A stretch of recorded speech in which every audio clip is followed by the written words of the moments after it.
knew something was wrong when I couldn't turn. The knee just buckled, played on the whole game. This is the very first game, the first 5 minutes, and I was running and I got taken out. I was worried. I had just under a grade 2 MCL strain. It must be very difficult to come back from an injury in an AFLW season. If you're having rehab, you're missing a game, which is like a good portion of the season. You're missing 3 games in a row, then that's like a third of the season gone. It's the mental battle that you have with sport, especially with injuries. Like, it could be in your head if you change direction again, if someone tackles you again, will it worsen it or will it happen again? Was part of you saying no because you were afraid to take the opportunity? I was like die-hard Cork. It was my world revolved around Gaelic football. Hello and welcome to another episode of the PD Performance Podcast. I am sitting here in Melbourne with North Melbourne recruit Erika O'Shea. They played Carlton last night and they had a great victory. So we talked a little bit about that. We talked about her recent knee injury.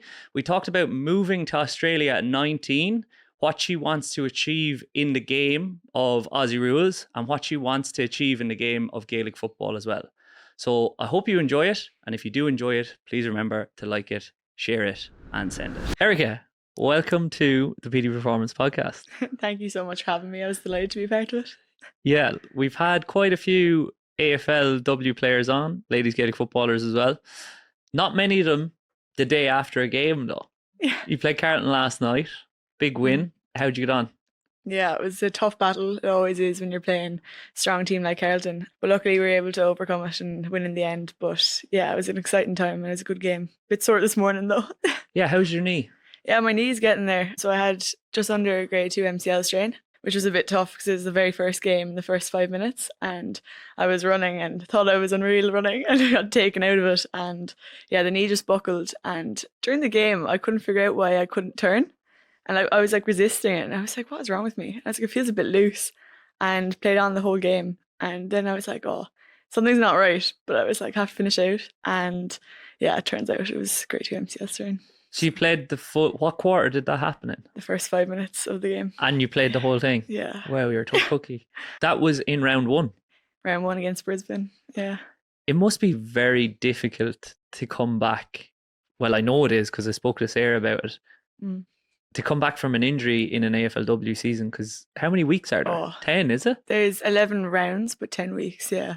And then there's finals after that. So if you get injured, if you're having rehab, you're missing a game, which is like a good portion of the season. You're missing 3 games in a row, then that's like a third of the season gone. Like, it's mad. So compact. So were you worried then when you got injured initially, or were you thinking it's not that bad? No, I was worried. Like, I knew that if I was able to play out the game, it wouldn't be as bad as I thought it was. But like, it definitely impacted me after the game. I think I was just like running on adrenaline and didn't realise at the time. But I knew something was wrong when I couldn't turn. I was like, this isn't right. How many games did you miss? I only missed like 1 game, but like 2 weeks of training. So like, I just missed like the end of that game. I came home and got a scan and whatever, and missed that whole week of training, missed that game, missed the next week of training, and then was able to play the next game, but had it really heavily strapped. Yeah. But you know that's not the norm, like, for a grade 2 MCL. Yeah. I have really good recovery and like really good coaching, like an S&C staff in North. So yeah. Yeah. I'm taking their word for it. Yeah, but that's really impressive that you were able to come back. And then how have you felt on the field since you've come back? Are you back into the swing of it now? Yeah, it was definitely a challenge at first. I feel like if you speak to any of the girls in a contact sport, if something like that happens, you're more likely to do it again, or like even worse than the injury, stuff like that. So at the start, I was like really hesitant, but like once you get into the flow of it, like the coaching staff and like the S&C, I can't thank them enough. They were so good, and they had me, the physio team had me doing change of direction and told me I wasn't allowed to play until they thought I was confident. I wouldn't have played for a couple of weeks if that was the way it was, but yeah, they were amazing and put me on the right track, I suppose. Yeah. Your game is very running based, or like the style of game. So Yeah. did it affect that at all early days? Kind of, yeah. I think the first game back, I was definitely like not running as much as I usually would. And I think it was kind of noticed. A few of the girls said to me after, like, oh, was it in your head? And I was like, yeah, it was in my head. But I suppose that's the mental battle that you have with sport, especially with injuries. Like, it could be in your head if you change direction again, if someone tackles you again, will it worsen it or will it happen again? So it's definitely the mental battle of that. It was hard at the start, yeah. Is it harder to attack or defend? Because I'd imagine when you're defending, you're just kind of going on instinct and you're trying to cover the player that's in space. Yeah. Whereas in attack, I know it's a little bit on instinct, maybe less on instinct for you, but you're trying to move into open space. So it's probably easier to kind of hold yourself back a little bit. Yeah, I think that's what was happening to me in that first game back.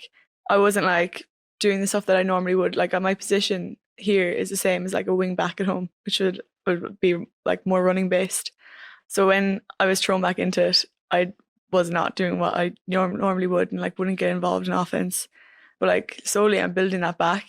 But definitely at the start, offensively I was just not involved. It was just because I was scared of getting tackled. But Okay. Yeah. You've been lucky enough with injuries, or have you had many? I have. Touch wood. Yeah, I have. So that was my first kind of injury besides my eye. I don't know if you remember that. I got hit in the eye. And I do actually remember it. Yeah, I got an extreme hypemia in my eye. Typical, like the chances of that. I couldn't see out of my eye for like a month, and that was scary because I'm obviously in a different country, and I was like, if this doesn't get better, what team's going to want a one-eyed player? Like, I can't see the ball on that side. So that was a battle as well.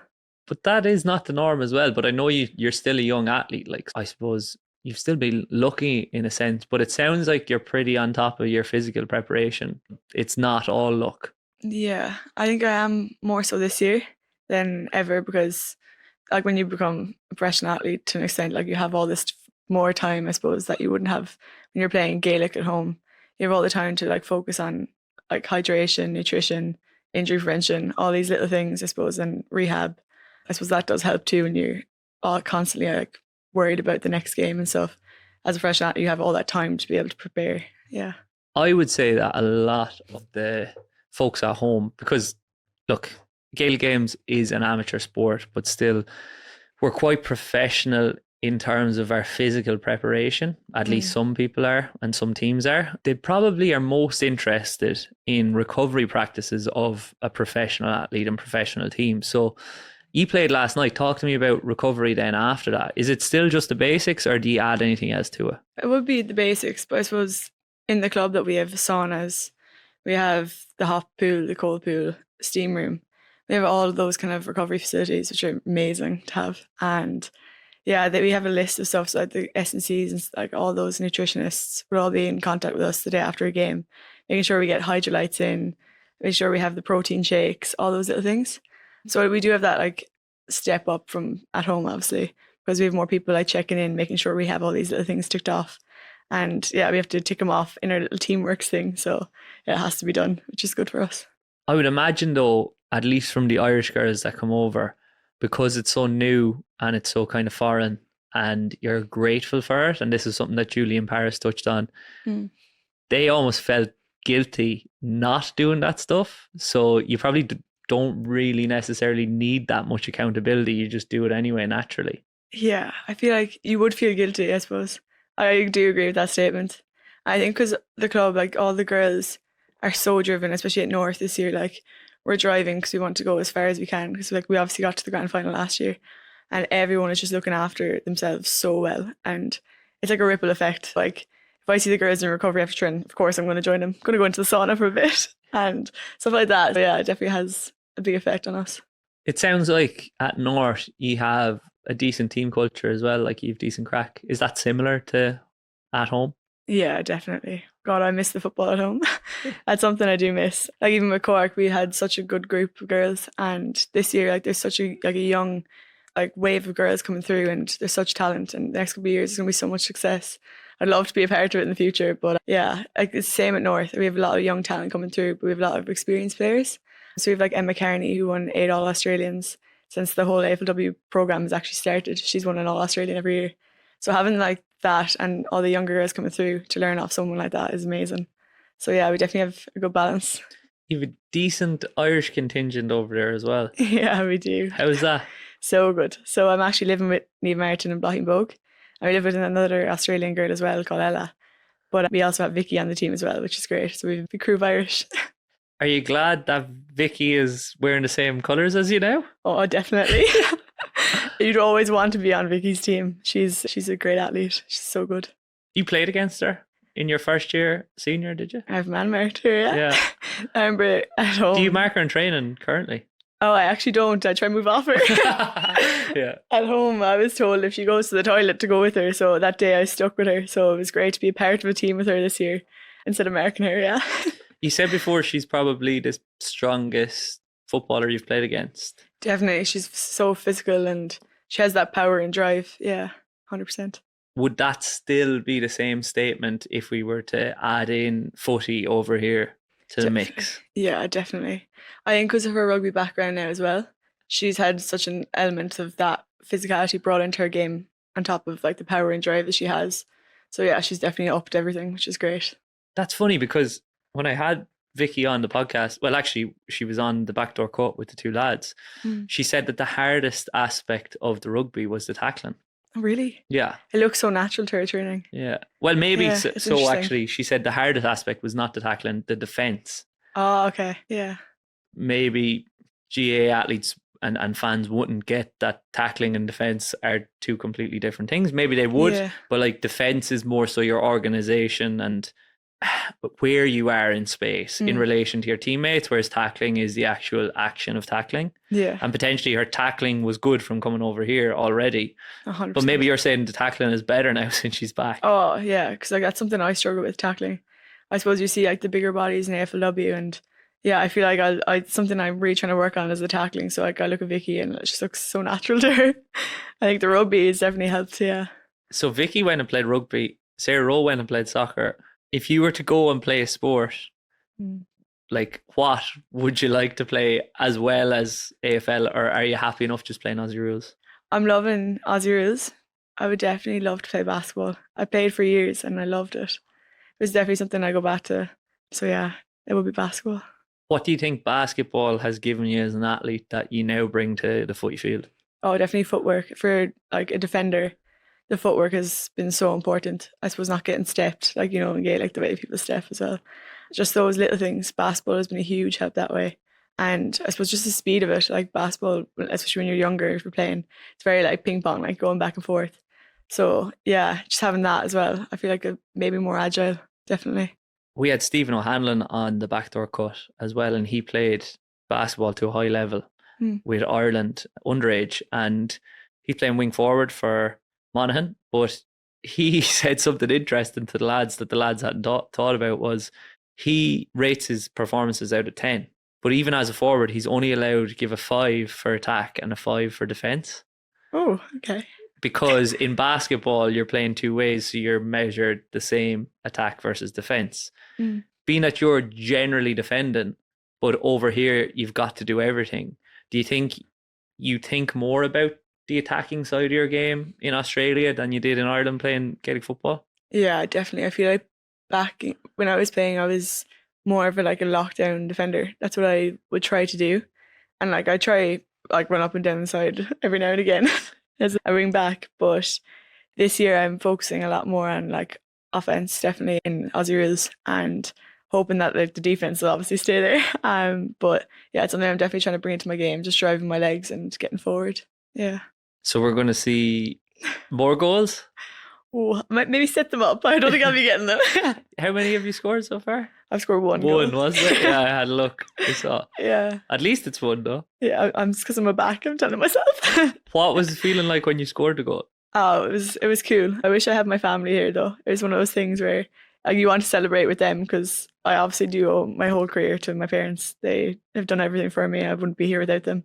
So it's one of those things that you'd love to celebrate with your family. But they were definitely watching at home, which yeah, made it even better. But I'd say your teammates were pretty ecstatic for you as well, because obviously anytime there's a goal over here, everybody gets around whoever scored it. Yeah, I think if you score your first AFLW goal, the whole team come in and get around you, which is so nice. So that was cool. Yeah, it's just like a big family setup, I suppose. When your family aren't there, they become your family. So yeah, it was good. But I can't remember who it was. It could have been Barry O'Connor said it. He said, like, even in training sessions here, they just love high-fiving. They just high-five each other all the time. Like, what's that about? That is so true. I remember, like, even the Irish girls, every time an Irish girl comes over, they're like, what is going on? Like, they're just very supportive. It's like their culture. It's just a really good environment. We wouldn't have that, like, high-fiving at training, like, at home.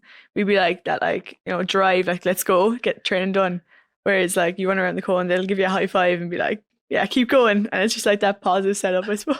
When you run around the cone. And all the girls, like, we were doing warm up, we'd all be high fiving in the warm up. And all the Irish girls that come over, they're always like, they always do a look at the start and they're like, what's going on? But it's just the way they go about things, I suppose. But yeah, it's very different to home. Do you think it gets you a little bit more together?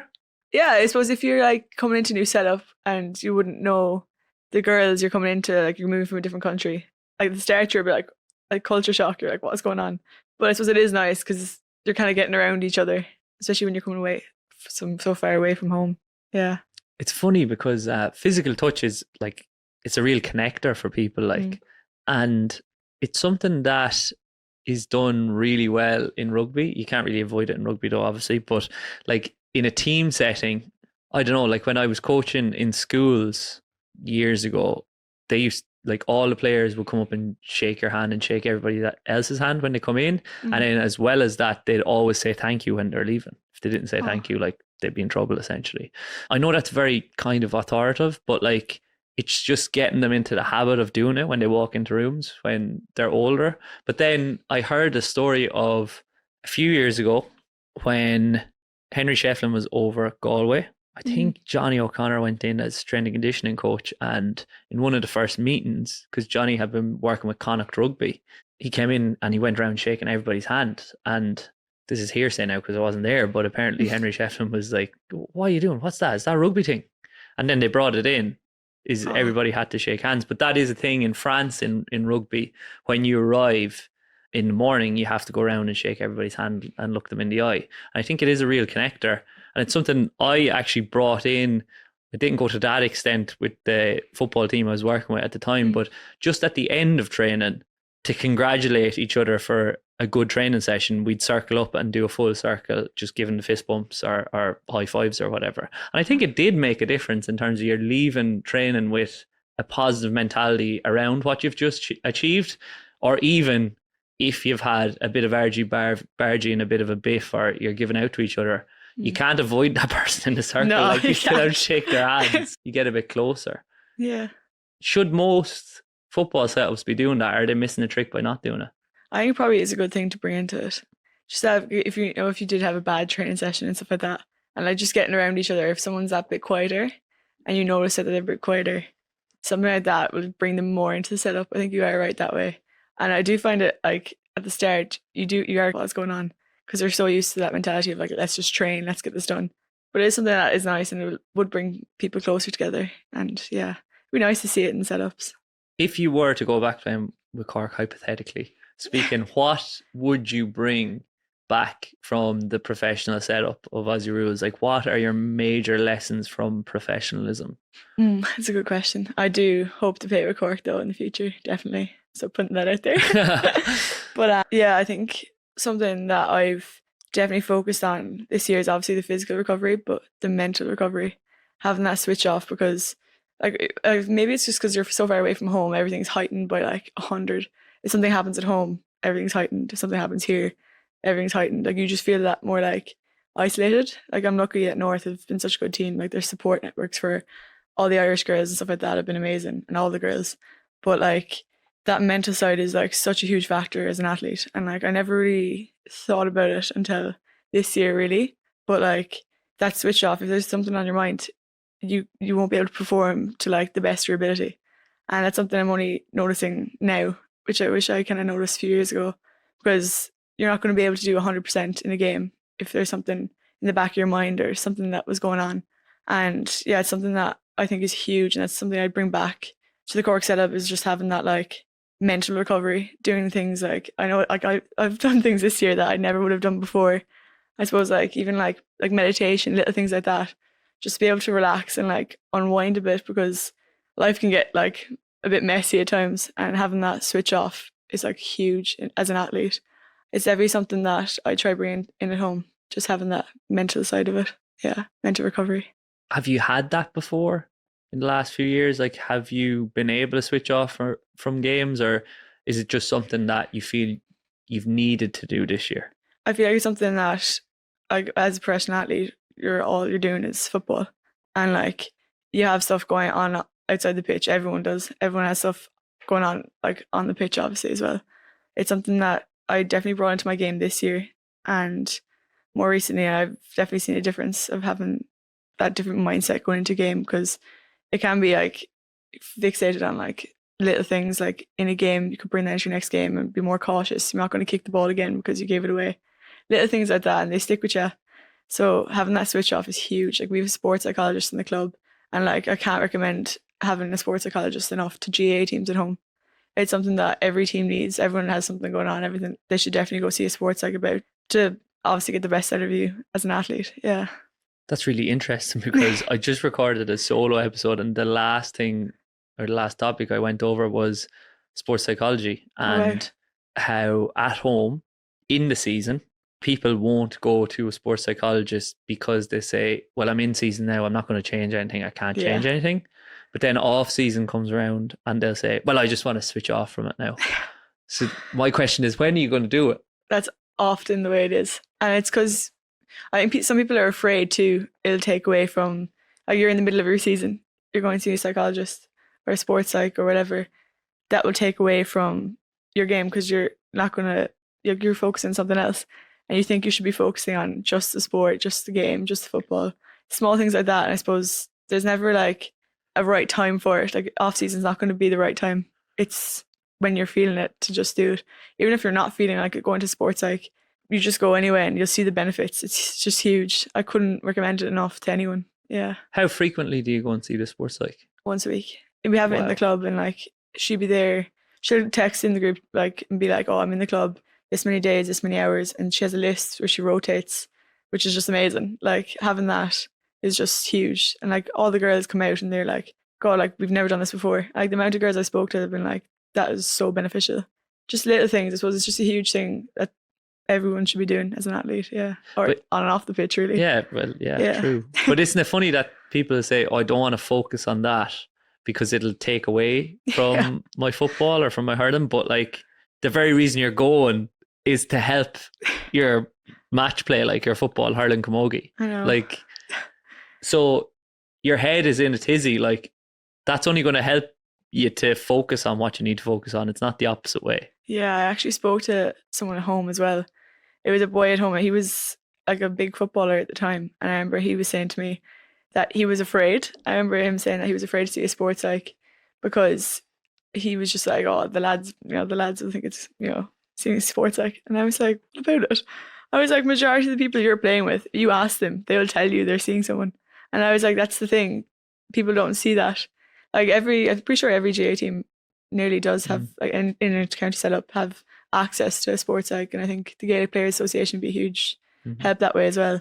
But like majority of people are, but they just don't know about it. And I think that's the like stigma of that culture too, where it just needs to be talked about more. And yeah.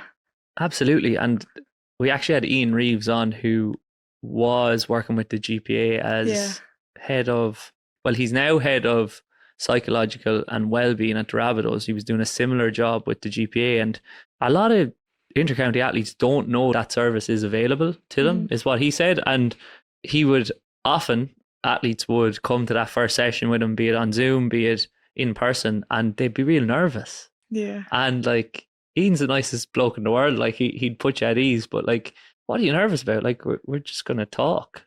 That's it. And then see what happens. It's mad how people think that though. Even some people at home, I suppose we have this thing where we just keep things to ourselves. Maybe it's an Irish thing. Yeah. You're like, oh, it'd be grand. And that's just the way it is. So maybe it's a bit of that as well.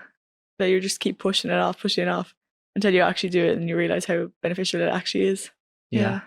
Definitely something to look at. And like, it doesn't have to be, people hear that and they'll probably, because the excuse is just an excuse, like the excuse of I'm in season, oh, it's off season, it's not the perfect time. They're both excuses. The new excuse now, having heard you, will be, well, I can't do it every week, so I won't bother doing it at all. Like, how infrequently do you think you could get away with seeing a sports psych and still seeing like progress? Definitely once a month even. Just those little things, like you might feel like you need to, but like the benefits it has, like it's insane. Like even from injury perspective, I remember I saw the one in the club and I was like, oh, like I'm just not confident. Like if I get tackled, like the likelihood do it again, even do worse damage, because there's no direct correlation. But the girls are saying that you could do an ACL after you're doing an MCL strain. And I was like, the girls are grey, aren't they? I said, that's all I need to hear.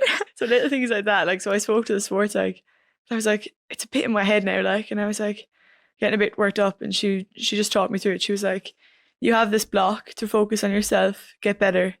And the way she just worded it made me feel so much more confident, because she was like, you're going to be fresher. She's like, all these girls are going out training. Yeah, they're obviously getting a bit more like running into them, whatever, but they're getting hard hits and they get that game that you're not playing in. You're going to come back, you're going to be even fresher. And like, she's a different perspective that I would never have thought, you know, because I'm like, I should be out there.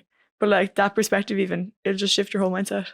Like, huge. It's an external perspective. And like the very nature of an external perspective is you can't have it internally. Like you can't have someone a different perspective from yourself, because you will only see it through one lens. Yeah. And that's the value of speaking to your coaches as well, because I even just talked about it, but like I'm sure you've played games with North where you've thought you've played poorly, and then a coach has told you, oh no, you were pretty good, like we were happy with what you did. And equally, you've probably been happy with parts of your game, and then a coach has come and told you, well, we need a little bit more out of you. Yeah. I mean, that's just a part of sport, isn't it? Having those little things, having a different perspective like that. And like, yeah, there's definitely games where I'd be like, oh, that was the worst game I've ever played. I did not get involved. I did nothing. And then they'd pull me up and be like, no, you did this right. You did this right. And I think it will give you a confidence boost. But like, I feel like as an athlete anyway, I am so critical. Like, I would never say I had a good game. And like, I could have the best game of my life yesterday. I'd still say, no, that wasn't good enough. It's just that critical mindset, because I constantly want to be better. I don't know if that's a good thing or bad thing, but that's where the sports psychology probably definitely helps. Same as what we just talked about. It's probably how you look at it. Yeah, definitely. It's all perspective, but yeah. Do you think that's why you've ended up out here? Because I listened to an interview you gave, I'd say you were maybe 18, 19. You said you wanted to play in the AFLW. Yeah, I actually remember that interview. I actually ended up getting offers about 2 months later, which was insane. Because I remember like the girl I would have looked up to the most would have been Orla Dwyer. And like the way she goes about it, she's so hardworking, and yeah, her lifestyle, everything out here, like yeah, I just wanted to be her. And I remember being like, oh, I'd love to do what she's doing. And yeah, I worked really hard, I suppose. I definitely did things differently. Like I remember we had like PE class on like a Monday morning in 5th year, and all the girls were like, we're not doing PE, we're studying. And I signed myself out. My mom came up, she was so good, signed me out. I went running for 2 hours and came back into school. And I just had a different mindset to everyone else at the time in my school, because I was just so driven at the time, and I was like, I want to be fit, I want to do everything I can, I want to play for Cork, I want to do this. And I definitely feel like I missed out in little bits. Like I suppose even right now, like college life, like I'm 22, I've been in college for like, I'd say about 1.5 years in total. So like you miss out on what everyone else is doing, but I wouldn't want it any other way, to be honest. Yeah. That's like, what's mad is, what age were you when you came out here? 19? I just turned 19, yeah. As a baby. Yeah, so like you weren't, excuse me for saying this, but you weren't a fully fledged adult. Like you weren't fully grown or developed. So that's got to be hard as well, away from your family out here. Like I'm sure you feel like you've almost grown up a little bit out here. Yeah, I've definitely changed so much. I suppose even like back then, it would have been like a huge thing to like just try fit in, like go into like, before I came out here, it would have been like everyone was going out my age. I didn't drink till I was 18, and I just have no interest in going. That's in Ireland, like not common, but we recommend at the PD Performance Podcast you don't drink till you're 18. And like I just didn't have any interest in what everyone else was doing. I still don't have any interest in drink really, but like I'd always try fit in, and like I'd pretend I'd hold a drink and I'd be like, what was I doing? When I look back now, I'm like, what was I doing? I didn't need to do that. Like, so little things like that. And like over the years, I've just like, even being the setup I'm in now, I'm like, they're like, a lot of the girls are actually like that too, just because we're all like driven the same way. And I've definitely changed, and like I've gotten more confident over the years. But like the independence thing is huge. I got so much more like independence from moving out here so young. I obviously missed out on a bit of college and like that everyone else was doing going out. But like I said, I wouldn't want it any other way. Yeah. A lot of the part of growing up of college is you live away from your parents and you gain more independence, because you move to Limerick or you move to Dublin or whatever, you move to Cork. Not for you obviously, but how about move to the other side of the world? That'll gain a lot of independence for you, I'm sure. Yeah, I was actually so lucky though. My mum and dad, like I said, I owe my whole career to them, and like that's something, if I was 18 again, I'd go and tell them. Like I'd thank them for everything, because they brought me to every training and anything I wanted to do. I remember I told them at the time I was getting offers, what about Cork? I was like, I don't know. But like then they supported me fully and said, like, if that's something that you want to do, we'll support you. And my dad moved out for 6 weeks with me and got me settled, helped me find an apartment. And yeah, they were amazing. Like I can't thank them enough. Yeah. So I definitely wouldn't have been able to settle in or like actually be able to do what I did without them. Because there has been high profile cases of Gaelic footballers, not on the female side, but on the male side, coming out here and getting homesick and going home. So like, it's a real problem. And I think since those cases have occurred, a lot of the teams and the clubs have put more of an emphasis on trying to help those players settle and find their feet. Your parents must be pretty Cork, like very Cork through and through, if the first question that came to their minds was, what about Cork? What about Cork? Yeah. I remember laughing. I was like, Mum, I don't know. I was like, this is what my dream always was like. And she was like, you always had a dream of an All-Ireland. And I was like, true. But yeah, they're very Cork and they love football. I'd say they'd love if I went back, yeah. But I think maybe you can appreciate more now that just because you said yes to this opportunity doesn't mean that you're saying no to an All-Ireland ever as well. It's a long career hopefully for you, so like that can happen down the line. Look at Jennifer Dunn. I know, that's the thing. I'm lucky I'm still so young. And one thing I thought about as well was that like the club I went to, I wanted to make sure I could go to a club that I'd be able to have that freedom to go home and play with Cork if I wanted to last year, this year, whatever, in a couple of years' time. And the club like fully support me. They said last season if I wanted to go back and play with Cork, they fully understand. And yeah, I've just been really lucky with the club I've been to. And yeah, they like allow us to go home. And if we want to play with Cork, then our tip or whatever, we're fully allowed. But you will be missing the preseason, which is harder to make the team. So you have that, but like we do have their full support, which is obviously very good.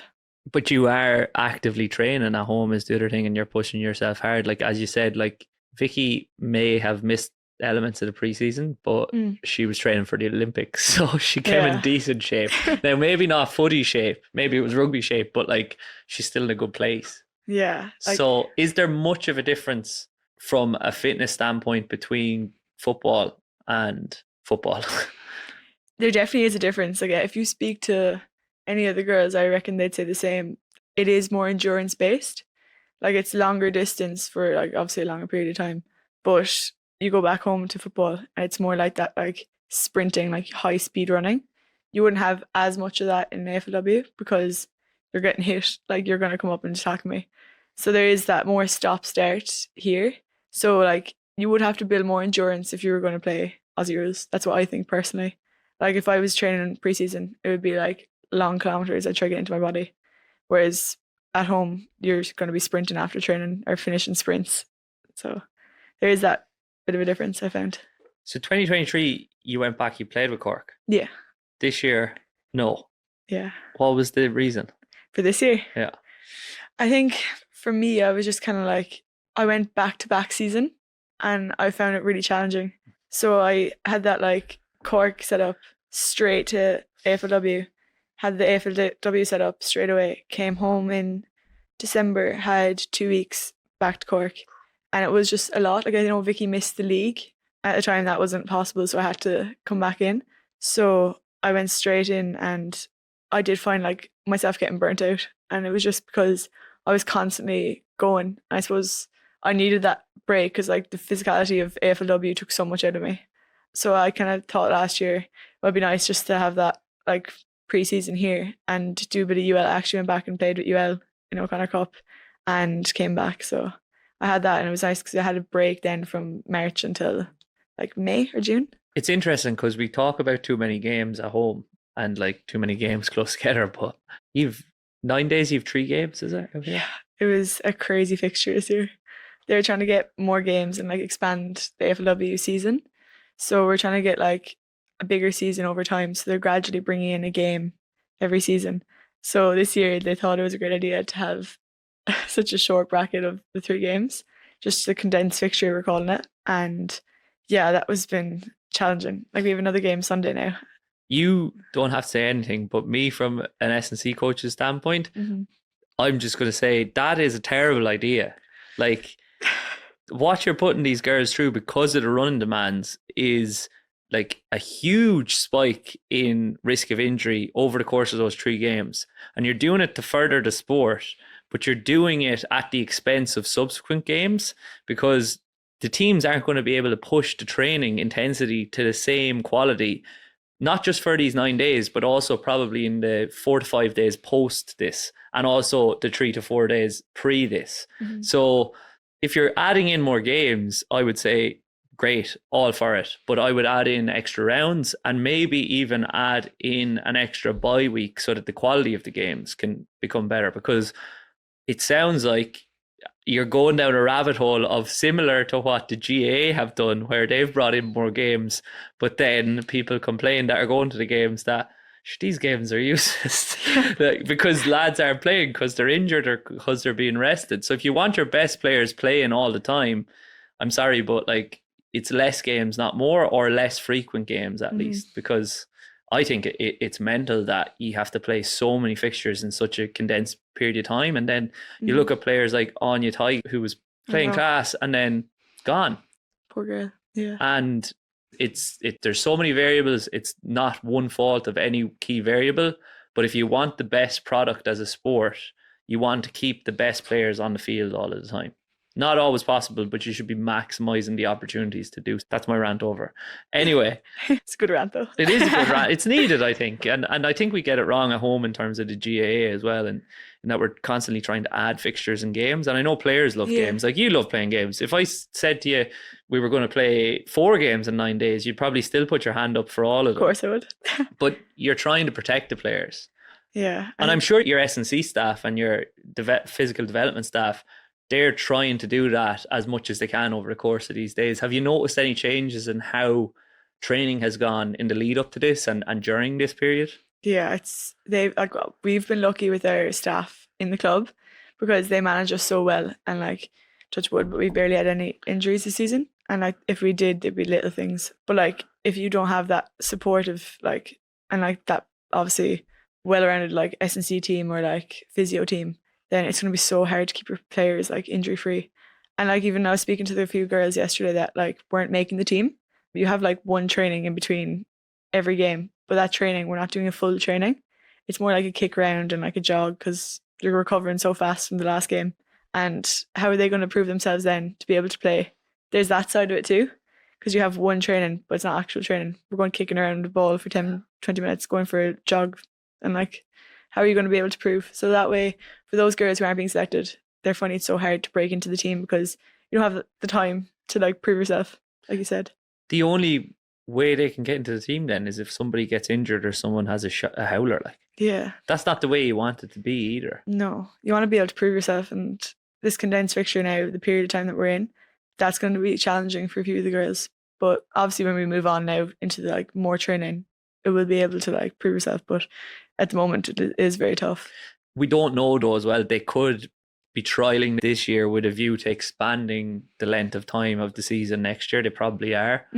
But like, are you for more games, but maybe not as many in such a close period of time? Yeah, I'm definitely for more games. I think eventually, like, I was speaking to a few of the girls who actually are Australian.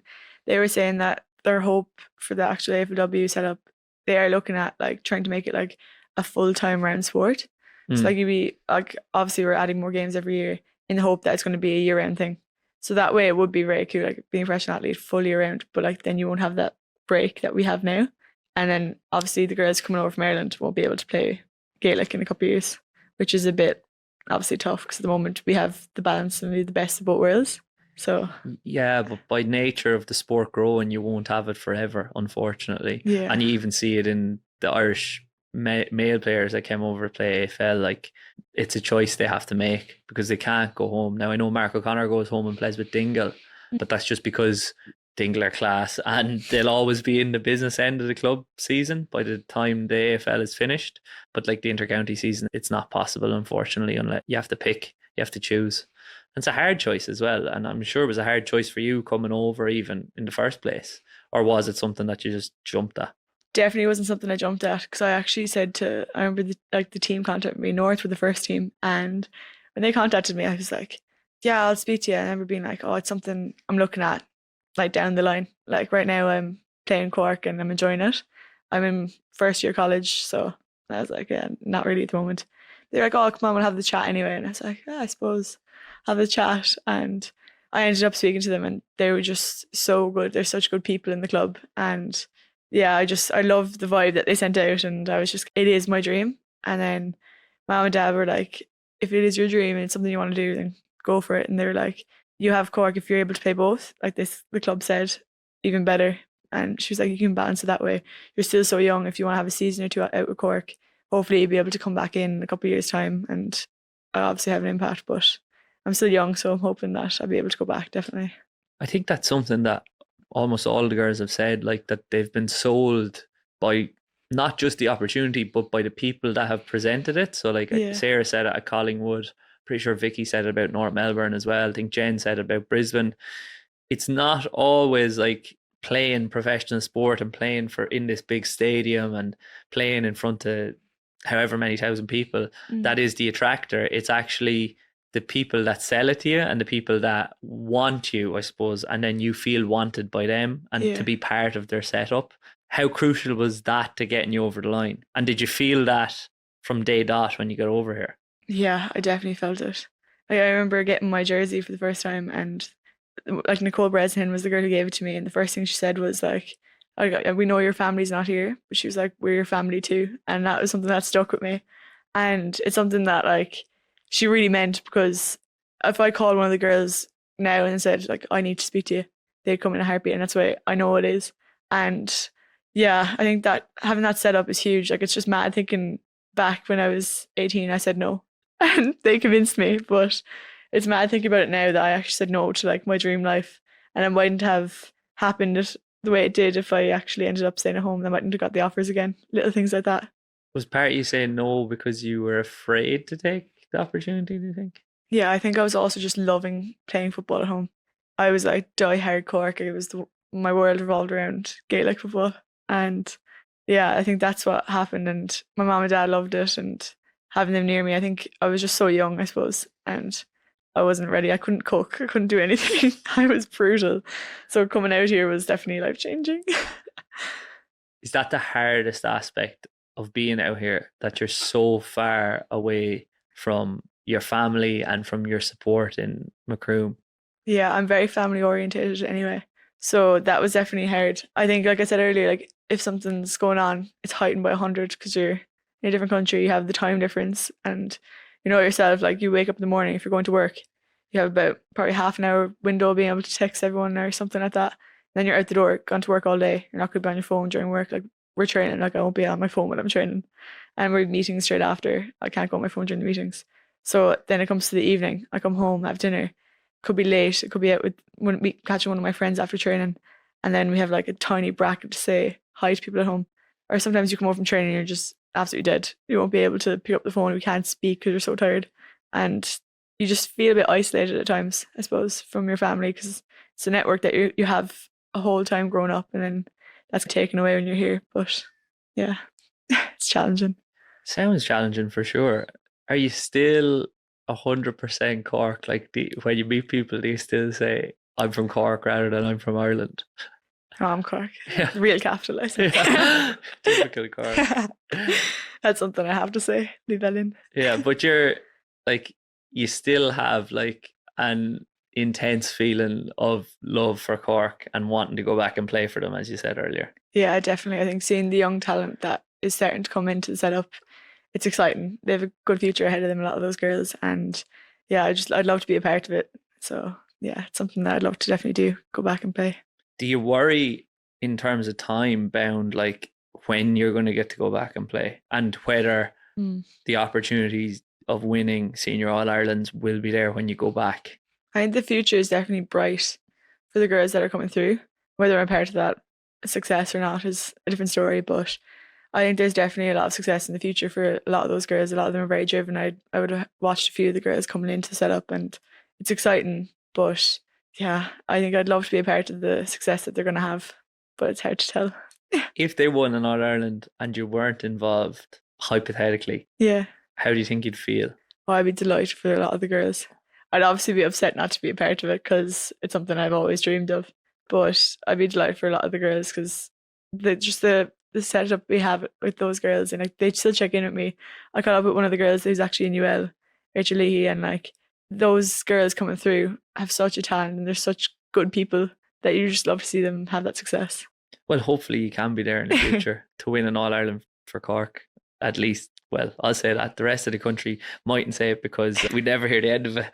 But we never hear the end of Dublin winning it either. Although not this year, obviously. Right. We're going to finish with quickfire questions. The first question is proudest achievement to date. Probably winning the All-Star when I was 18. Not many people do that. I don't know about that, but it was just it was something I didn't expect, I suppose. I did work hard, but it's something I never thought I would achieve. It was something that I've always thought was cool if someone else did, but yeah, I never thought I'd get that. My success was based on winning an All-Ireland, and that was where my focus was. So getting that was obviously a cool moment as well. Was that your first full season starting with senior panel? Yeah, so the season before I had half season because I was playing minor, and then I had to have my minor season finished before I could go into the senior setup. There was something, I can't remember why, but there was some reason I had to. So I got in the second half of the senior season that year, and the following year I had that full year because of COVID hit and I wasn't allowed to play the minor season. So that was my first full season of football with Cork. When you got nominated, were you expecting then that you might win it, or were you just happy to be nominated? Oh, I did not expect it. I remember my mum and dad were like, "Oh my god!" Everyone was shocked, and I was like, "Yeah, this is class." But you had a good year, like, so it couldn't have been that much of a shock that you got nominated. Oh, I didn't expect to get nominated though. I was so young, and like I knew how all the talent of other teams, I suppose, how much talent there was, and I just didn't think I was good enough to be nominated. So when I actually won it, I was shocked. Yeah. Was one of your aspirations out here then to make an All-Australian team? Ooh, that's something I'd say in the future, definitely. I'm still learning. I feel like every year when you're playing Aussie rules, you learn something different. And like the game is, like we have such a setup and like you have to follow the exact setup and like different teams have different setups. And I'm just still learning so much about that setup. Every year I come back and I'm like, oh, I never knew that last year. So every year I'm growing as a player. It's something that would be cool, but my eyes is definitely on the grand final. Grand final this year, she says I hear first. Yeah. But like surely seeing Orla get into the All-Australian team and then Niamh Kelly doing really well last year, like and win medals and everything, like surely that would show you that it is possible for girls that are still learning the sport to get in there. Yeah, they're great role models for AFLW Irish girls coming over, but for girls back home as well. Their work ethic, everything has been amazing, I suppose. Being able to achieve what they achieved is insane. They come in and learn the sport from scratch, like a later stage, obviously, to the Australians, and to win an award like that is insane. Something I definitely like love to achieve, but I don't know if I'll be able for it. I see, like it's good to have these goals. I suppose that is an external or extrinsic goal as well. Like it's not ultimately up to you. You just have to focus on performance. But I did want to ask you earlier, and I forgot to, because you kind of looked up to these girls and almost idolized them so much when you were younger. When you come out here and you're playing against them, how have you navigated that? Have you struggled with that at all? Or are you able to separate that from your performance come match day if you come up against them? I know I definitely am able to separate it. But I also pay attention to the fact that is Orla Dwyer, that is, Niamh Kelly. But yeah, it was amazing to be able to meet like your role models, I suppose. Like having that side of it is unbelievable. Like I've been for coffee with Niamh, I've been for coffee with Orla. And just being able to say that, I was like, oh my God, I've met my role models. It's cool, yeah. Does it add anything to when you come up against them on the footy field? Like, do you almost want to get one over on them more? Or do you give them a lot of respect on the field? Oh, I think you have to give them a lot of respect. Even the players, they're incredible players, so you definitely show them that respect. But you also have the aspect of, we're all Irish, you love to see the Irish doing well. But you do separate that, like, you're playing for a team, you want to win. So... Obviously, and you said it, you want to win the grand final this year. Moving on to the next quickfire question because we skipped them for a while. Favourite athlete of all time? It's a tough one. My favourite athlete was Orla Dwyer growing up. Of all time, I think Cora Staunton. She was a cool athlete. Yeah. Nice. She's achieved so much. Both have played in the AFLW as well AFLW. for years and had lots of success. So definitely, and LGFA, Ladies Gaelic Football as well, had lots of success too. So you have a lot to look up to there, I suppose. Two good role models to have. What's the biggest thing you've learned in the last 12 months? The biggest thing I've learned, I think, like I touched on earlier, is that mental recovery and physical recovery. The importance of both is huge. And if you are away from home, staying connected to the people at home is a huge one. You know yourself, you live away from home. It can be hard to make time to text your friends, little things like that. But having that connection still there is so important, and keeping yourself happy and stuff like that. Last question. What would you tell your 18-year-old self? I'd tell my 18-year-old self not to try fit in, to do what I did, I suppose, and not to worry about missing out on parties, drinking, all those little things, college life. That if there's something that I want to achieve, to work hard and keep going, because everything's written out. I always believe this. And I'm like, everything's written out for you. Everything that's going to happen is going to happen. So just keep riding that wave and let everything happen. Yeah. Class. Deadly way to finish the podcast. Erika, thanks a million for coming on. It's been great. Thanks so much for having me.